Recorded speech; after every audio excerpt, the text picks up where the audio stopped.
This is the built-in microphone set on the Nikon Z30 with an input gain of 16. This is the Rode Video Mic Go plugged into the camera on top of the camera with an input gain of 16. This is the Rode Video Mic Go plugged into the camera and boomed just overhead with an input gain of 12.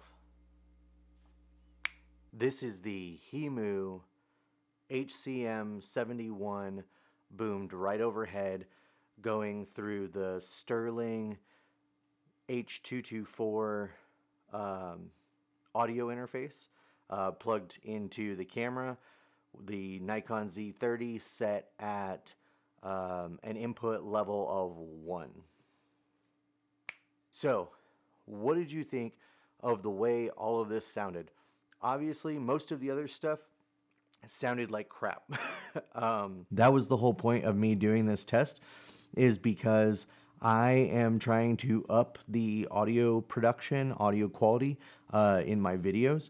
And so going and getting this Sterling H.224 audio interface, which just so happened to have been on sale at Guitar Center. I'd been doing a lot of research on a lot of different audio interfaces, and there were some little bit cheaper options, a little bit better options, but as far as what I get with this audio interface, the styling of it, 2 inputs for the microphones plus instrument stuff, which I'll never use or most likely never use, but multiple inputs and outputs and all this other stuff. It just gave me the best bang for the buck of any of the other audio interfaces, especially on sale at Guitar Center. So you've heard all of the other microphone setups, right? We heard the internal microphones. We've heard plugged in microphones. We've heard shotgun mics that were just right out of frame. But having a microphone like this one here, and these two are identical here, but this is the only one that is working, pointing right at my mouth. Super, super excited about using better audio for you guys, for me, all of that good stuff. So if you like what all of this sounds like, I'm going to go ahead and go through and do some post-processing to all of these to make it sound as best as I can. So hopefully that will help you guys in figuring out what you want to do audio-wise. Obviously, this is not the ideal setup for an on-camera microphone or the built-in microphones on the camera. This is a setup, I'm in a noisy garage. It's jammed full of a bunch of my random crap. I have this table, my wood wall.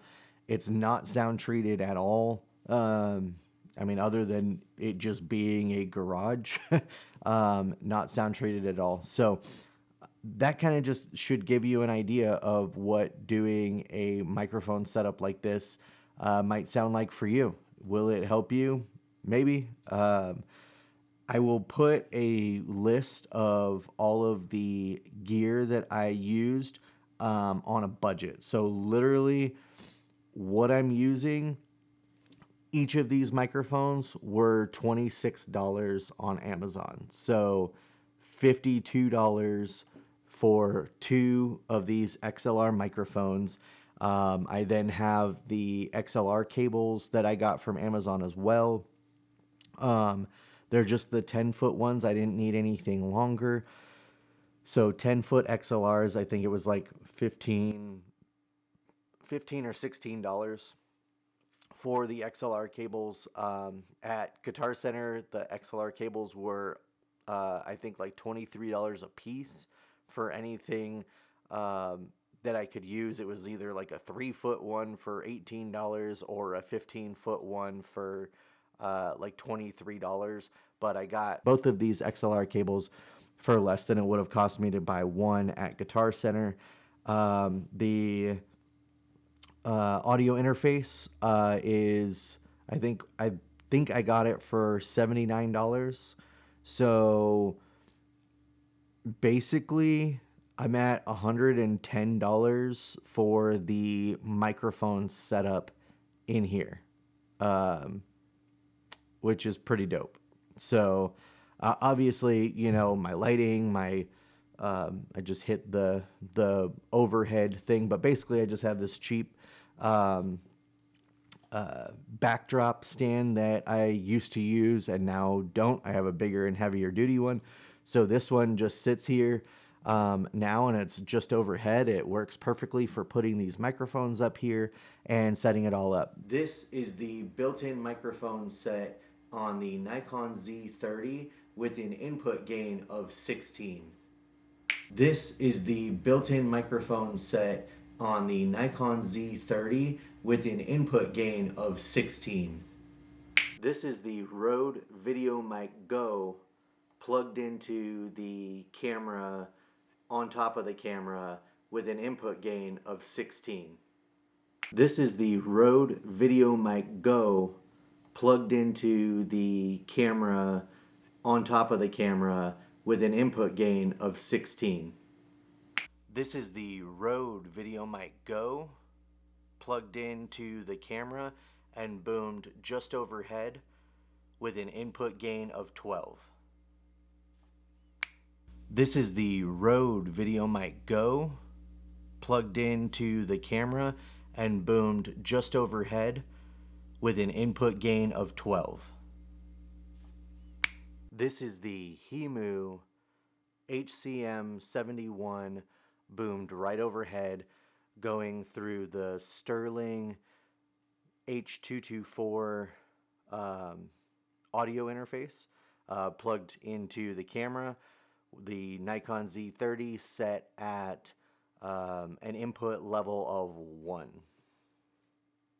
This is the Heimu HCM71 boomed right overhead going through the Sterling H224 audio interface plugged into the camera. The Nikon Z30 set at an input level of 1. So if you have any questions, leave a comment down below. This is my new setup, the Heimu HCM71 $26 professional condenser microphones.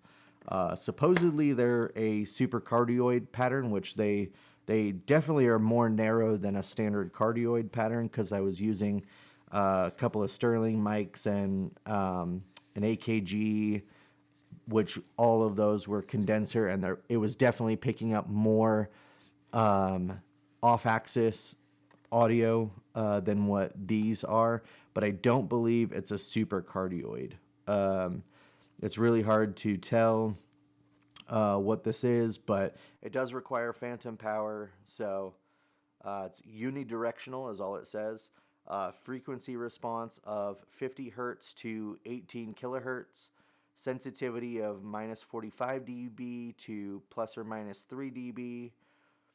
Output impedance is 250 ohms plus or minus 30%.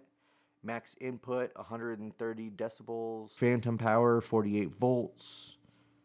And yeah, it's made in China, but these microphones sound pretty good, especially for the price.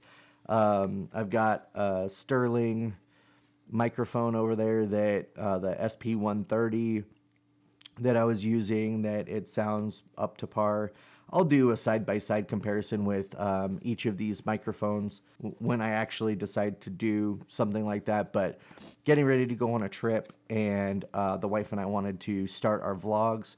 So having these two microphones, I'm going to have pointing opposite directions. So I'll be sitting on one side and she'll be sitting on the other.